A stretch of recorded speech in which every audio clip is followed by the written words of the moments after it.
So this is gonna sound really corny, but I couldn't resist. Are you at a crossroads in your life? Are you at that place where you know that decisions need to be made? Maybe you're confused about where you are, where you're going, what's going on in life. I'm gonna share something with you, that a scripture that changed my life, and I'm paraphrasing, but the scripture says this. It says, Christ in you, Christ in me is the hope of glory. I'm gonna try and break this down for you really quickly, and I hope it blesses you. Number one, it's important that we understand that Christ literally is alive. We worship a living Jesus, and He lives on the inside of each and every one of us. That's number one. Number two, the scripture says that Christ in us is the hope. The word hope there could easily be translated as expectation.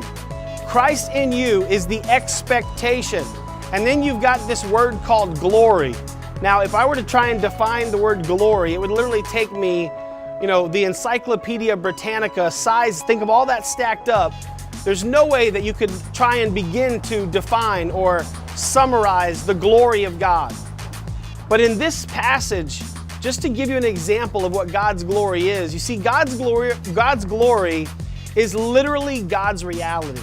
I want you to think about that for a second. God's glory is His essence. God's glory is His virtue. God's glory is who God is. And so in this passage, I want you to think about this. Christ in you is the expectation of you living in God's reality. Christ in you, Christ in me, is the expectation of God's reality. I hope this helps you. Remember, if you're at a crossroads, you can always trust in the fact that Christ in you is the expectation of living in God's reality.